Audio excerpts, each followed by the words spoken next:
what can you say?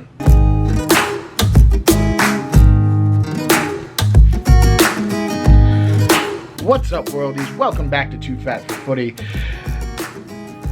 It's a somber day. It's a sad day here in football land. Football has been forever ruined, and the cheaters win again. How did this happen? How did we get here? What happened? This is the most disappointed I've been in a long time when it comes to a soccer match. But I guess we'll go through it. Because today, we talk Euro final. So by now you know that England and Italy played a game, a big game, the final Euro 2020. And you probably know what happened. England scored in the first minute and a half, then they sat back for a while, Italy equalized, and then it went to penalties. And despite Jordan Pickford's heroic performance, which we'll get to in a minute, unfortunately the English were second best on the day, and the cheaters, the Italians, won Euro 2020 and lifted the trophy. Obviously, there's been a bunch of stuff that's happened afterwards, and we'll talk on that as well. But I can't tell you how incredibly disappointed I am. I really thought it was coming home. I really, really did. Now, like a lot of you, I watched this match with a huge amount of anticipation. I was really geared up for the game, and I really wanted it to be a good time. But as we got closer to the final and talking with friends and with colleagues, it seemed more obvious as to how this game was gonna go. If England scored, which they did, Italy was gonna equalize, which they did, and then it was gonna go to extra time, which it did, and then the penalty shootout. Oh crap. And we all know England's record with penalties if you're a soccer fan. 7 of the last 8 times that England has gone to penalties in a competitive match, they haven't won. Safe to say that you kind of knew what was going to happen before it happened. Now, a lot's been made about England manager Gareth Southgate and his tactic. He played a more defensive lineup, and they've been playing that way the entire tournament. This came as no surprise to anybody who watches soccer on a regular basis and who pays attention. However, when you score a goal in the first 2 minutes of the game, all of a sudden your tactics change dramatically. It's one of those things that if you watch the game, Gareth Southgate actually looks shocked that they scored. And you can see his face almost scrunch up in confusion as to, what am I going to do now? So then England had the task of keeping and holding a lead for 88 minutes. Now, if you look at England's record over the past 2 competitive matches that they've been knocked out of a major tournament, both of those games, Iceland Euro 2016 and World Cup 2018 against Croatia, both of those games England led 1-0. They lost those 2. So here we sit with the English and their inability to hold a 1-0 lead.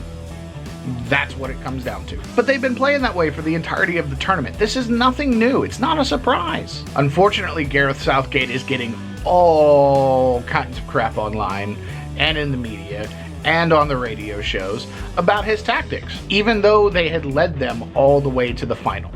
It makes no sense, but that's just the world of punditry and media and social, such as coaching at such a high level. It sucks, but that's just the way it is. Italy equalized on a corner that, in hindsight, wasn't the best defended, but there was also a foul in there that I think the referee missed. And so that was kind of an iffy thing that Italy managed to put the ball in the back of the net. By the time it got to the end of 90 minutes, you could tell that this game was going to penalties. There wasn't going to be any kind of heroics in the overtime period. Speaking of overtime, I have never seen Italy more desperate and more despicable than in those 30 minutes. Look at the tackles that Chiellini and Jorginho made, both coming within moments of each other, and both could have easily been red cards, and at least one of them should have been. Bukayo Saka beat Chiellini to the ball and was gonna sprint down the line and push an England attack. So what does Chiellini do? He grabs him by the back of the collar and horse collar tackles him. Just literally yanks him down onto the ground. He gets away with a yellow card. Then, in a moment of pure insanity, Jorginho steps in for a ball against Jack Grealish. As Jack Grealish slides on the ground to tackle it, stamps him right in the knee. You could see the imprint where his studs went into Grealish's leg minutes after Grealish had gotten up from the tackle. It's a stamp, studs exposed, to a defenseless player in the middle of the pitch, right in front of the referee. How he wasn't sent off in that moment, I have no idea. Italy should have been playing the last 10 minutes of the match with 10 men. That's without question. If you think otherwise, you gotta be Italian or a cheater. Wait, that was redundant. When the match ultimately came down to penalties, you had to think that there were going to be some certain players stepping up to take a penalty. You had to think Sterling was on the card. You had to think Grealish was on the card. Neither of them featured in the shootout. Instead, Jadon Sancho and Marcus Rashford, both now Manchester United, came on in the last minute right before the end of the match just to take penalties. Now, a lot of people are questioning Southgate's tactics with this. They've been sitting on the bench for 2.5 hours. They haven't done anything. They haven't really warmed up. They haven't kicked a ball. And yet you're going to put them on the spot in front of the world, in front of 75,000 to 90,000 rabid home fans, and let them take a spot kick. If it ain't nothing, it's ballsy. However, for me, as soon as I saw Rashford step up, even though England at the time were up 2-1, I had to say I didn't have faith. Rashford's missed a bunch of penalties in the past couple of years for Manchester United. He's ruined some games for us. Now, he has a history of making big penalties before. His penalty against PSG to put us through to the quarterfinals of the Champions League a couple of years ago was arguably the biggest spot kick he's ever taken. It's not like he can't hit them. It just tends to be a coin flip whenever you put him at the spot. That's why Bruno Fernandes is now our main penalty taker for United. I don't get Jadon Sancho shooting here either. We've talked about Sancho before on the channel and how he's been sitting for most of the tournament and hasn't seen any action. Is he literally on the team just to make a penalty? Because if so, he didn't quite get it done. And then as far as Saka goes, you have to feel for the young man. 19 years old, in front of your home fans, Jordan Pickford's just made a brilliant save against Jorginho, who shouldn't have been there in the first place, to keep the game alive for the English. And I don't know if it was a mishit or if Donnarumma just guessed the right way, but it was an unfortunate circumstance. I really hope he has the mental fortitude moving forward to not let this be a negative against his career. Now, there have been media reports about Jack Grealish saying that he wanted to take a penalty. He and Southgate had several interactions before the penalty started. There's been talk about why Jordan Henderson got subbed off instead of taking a penalty. Honestly, Jordan Henderson shouldn't be taking a penalty. He's not that great at them. There's been a bit of talk about Sterling not taking a penalty. Personally, I agree with him not taking a penalty because at the end of the game, he looked dead. His legs were gone, and I don't think if he stepped up, he would have made it. I think he would have gotten saved too. Big props, however, to Jordan Pickford. He did everything he could to give England hope throughout the penalty shootout. Saving Jorginho's penalty when it was 3-2 after 4 rounds was honestly probably one of the best saves I've ever seen in my entire life. Jorginho is iconic for his little hop step before he takes penalties. And if you go back and watch the Spain semifinal, he sent the Spanish goalkeeper the wrong way with the little hop step and just slotted it slowly home into the corner. So for Pickford to be patient and wait for that exact moment when he knew which way his hips were turned and which way he was probably gonna go and where the ball was gonna be was absolutely phenomenal. As a former goalkeeper, I'm a little biased, but also as a former goalkeeper, I have to give props where props are due. Gianluigi Donnarumma is the world's best goalkeeper right now. No questions asked. No thought about it, simply the best. His 2 stops, they might have been easy, but honestly, he saved Italy's skin. I'm not gonna use that, am I? No, I'm not gonna use that bit, because now that I think about it, he missed 2 penalties. Then again, he wasn't saving Harry Maguire's. Rashford sent him the wrong way, and then the 2 he saved weren't great. Maybe he's not the best. It's unfortunate that people suck, because people do suck, but it's unfortunate as well that because people suck that I think certain things. And as soon as I saw what was happening, especially when Rashford stepped up, I was so nervous and so just scared, because I knew if he missed and England lost, the amount of backlash and racial abuse that he was gonna have to face online, on social media, was going to be ridiculous. Just astronomically, unbelievably unnecessary and over the top. You knew it was coming. You knew it was coming. The man has put more money and more effort and more time into helping out the children of Brit through reading programs, through food programs, and through a bunch of other community work than any other player in the entire world, especially throughout the pandemic that we all just experienced. And yet through that, through all of his work, all of his efforts to make sure that Britain as a country can be better than they've ever been, over the course of the past season and a half, he's been racially abused by the million. Him and other players. This whole Say No to Racism campaign that FIFA put on, the taking the knee before the games that the players had been doing, and they were getting booed for it, and they were getting bashed online for it. Because for some people, racial disparity doesn't quite click.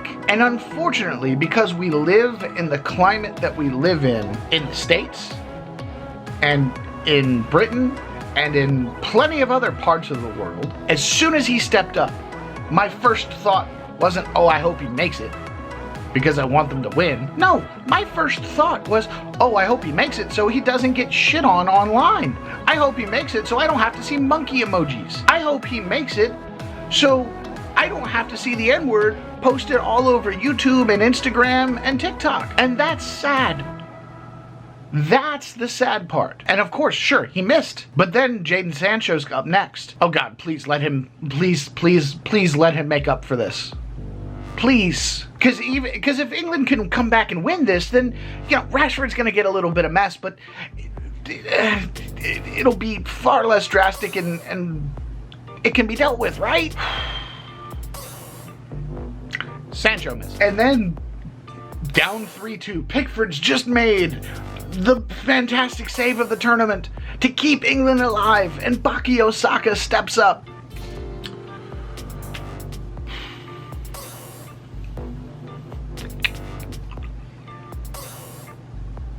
Bukayo Saka is English. He was born in England. Born in England. His parents are Nigerian. That's why his namesake is what it is. The amount of trash and just pure human indecency that I've seen online that I didn't even have to go looking for. I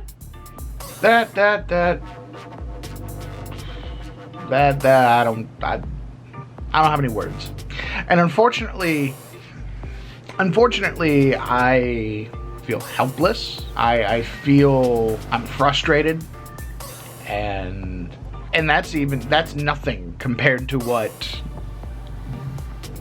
those young men have to deal with. My feelings and my reactions are grains of sand, grains of salt, compared to the boulders and mountains that those young men have to deal with on a daily basis, not just after a big match. You know, moving forward, it seems almost common sense to me that social media companies can do better. Easiest way that I can see to prevent further online racial abuse is to get rid of monkey emojis and get rid of gorilla emojis. Just scrap them. Take them off the apps. It's not hard. You put it up there, you wrote the code, you can delete the code. When you scroll through online and all of the things under all the England posts and the Rashford posts and anything related to soccer is monkey, gorilla. Hello, you've identified the problem. So we cut out we cut out a bunch of it right there, because by doing that, people then have to articulate their thoughts, because pictures say 1,000 words. So make the people have to articulate that they want to be hateful, that they want to be spiteful. And people do. People use the N-word online. People call people People call black people monkeys online and gorillas online, but at least make the racist have to articulate their hate. That way we can out them, we can ban them, we can cut them off completely, and if necessary, we can press charges. You want to spend a few months in a jail cell because you decided that it's okay for you to just say whatever you like and you didn't think the consequences were going to come up to you? Free speech is one thing, but infringing upon the happiness and freedom of another person based on something that they can't control, like skin color, yeah. You deserve to sit and think about your actions, and you deserve to be blasted to everyone that you know and called out for being a racist POS. That's just the way it is. What's next for England? There's a number of decisions that have to be made moving forward before the World Cup in 2022. Gareth Southgate hasn't quite confirmed whether or not he's going to stay on as manager through the next World Cup, which happens next November and December. Because of that, there's a little trepidation among the England faithful on what's going to happen with their squad. Are they going to move forward to a new guy like Frank Lampard, who's going to play a more attacking style? Are they going to bring in an old hat who's already been there and done that and is going to set them back 20 years? That is the first question that they're going to have to answer if they're going to make a run in 2022. Personally, I think Southgate stays. I think that he is going to change his tactics a little bit to implement a little bit more of the attacking firepower that England possesses. And I think there are going to be a few lineup changes that are going to help that moving forward. I think Kyle Walker is going to be out of the squad, as well as Kieran Trippier. I think Aaron Wan-Bissaka from Manchester United, he's going to be the new featured right back for the England squad. And you're going to have Luke Shaw, Harry Maguire, and Aaron Wan-Bissaka all in the back, with John Stones anchoring the defense with Maguire. A full Manchester back four. I like it. Jude Bellingham and Jack Grealish are going to get more playing time moving forward. And Jordan Henderson, he's already seen his role reduced as a super sub or a bench player, whatever you want to call him. I think he'll be brought into the squad, but I don't think he's going to even have the role that he has now. I think he's going to be more of the old head veteran player who's been there, done that, who helps keep the rest of the young lads intact. Also, when you look at this England squad for the Euros, you have to admit that they got really lucky when it came to injuries. Practically every English player after this past Premier League season who was a big name target or a big name deal was healthy going into Euro 2020. Harry Kane, Raheem Sterling, Jack Grealish, Mason Mount, Bukayo Saka, Jude Bellingham, Jadon Sancho, Declan Rice, all of them were healthy. I don't think that we're going to be so lucky for Qatar 2022, and that's across the board on an international scale.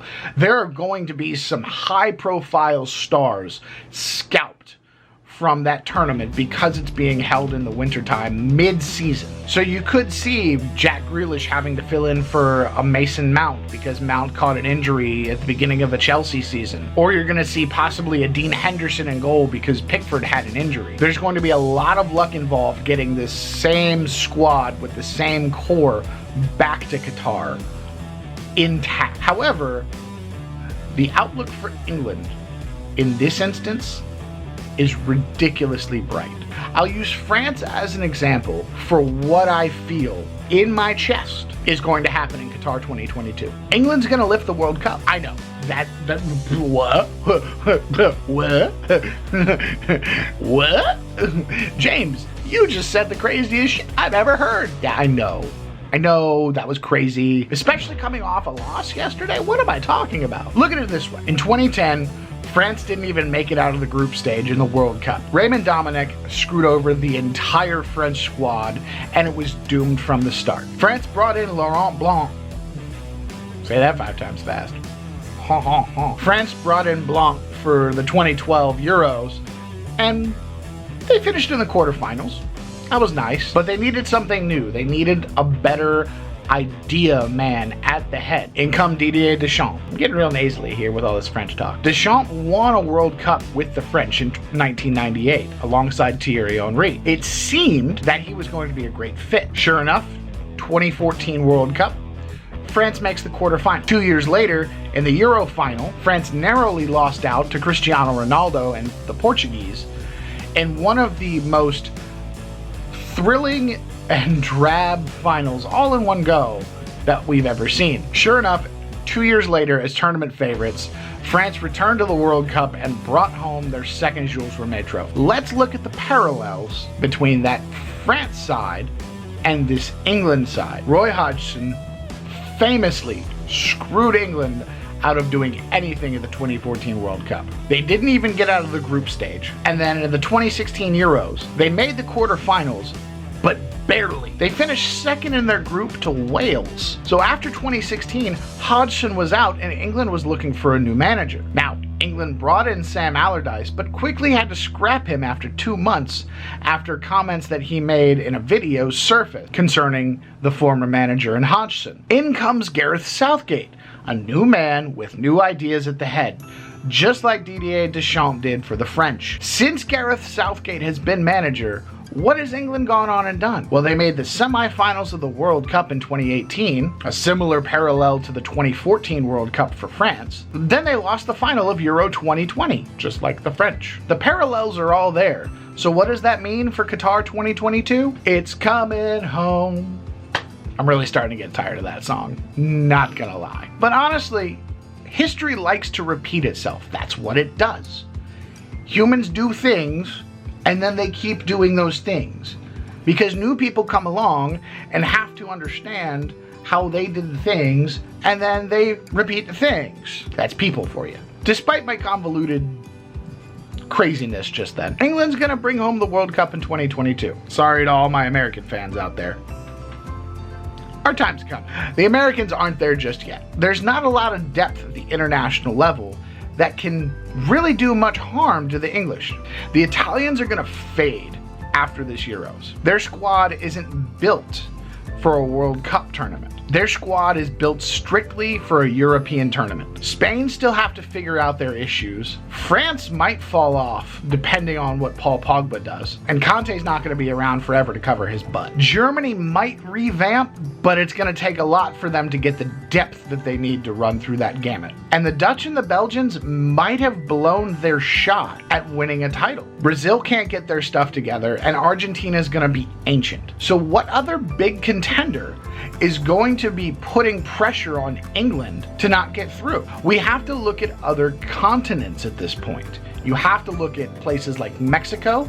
You have to look at South Korea and Japan. As good as South Korea is, and as good as the Mexicans can be, and as solid as the Japanese have been, I don't see them doing anything. And then if we look at the African continent, there's not a country right now that's really running the gamut throughout the continent of Africa. Cameroon is solid, Egypt is solid, Nigeria, Ghana, Ivory Coast, Senegal. You have your usual suspects, but an African team making the World Cup final, much less lifting the trophy. I wouldn't be surprised if another African team makes a good semi-final run though. There's some good talent in Africa. So if England can bring their good core group to Qatar 2022, I don't see anybody stopping them. In fact, I see them running wild. Big games, 3-0, 4-0, 5-1. And then once you get into the knockout stages, they're gonna have the defensive acumen that's necessary in order to keep clean sheets and keep advancing throughout the tournament. So I'll go on record as it sits, July 12th, 2021, it's coming home. Thanks for watching the video, guys. Hope you enjoyed it. If you did, like, comment, and subscribe down below. It lets me know that I'm doing a good job. Now, if you're a troll and you didn't like it, leave me some hate down in the comments. That helps me get better so that you can have better videos and eventually you can like me just a little bit. That's all that I've got for today, guys. So, again, thank you for coming back, and I look forward to seeing you all back next time here on Too Fat for Footy. To all my worldies, keep kicking.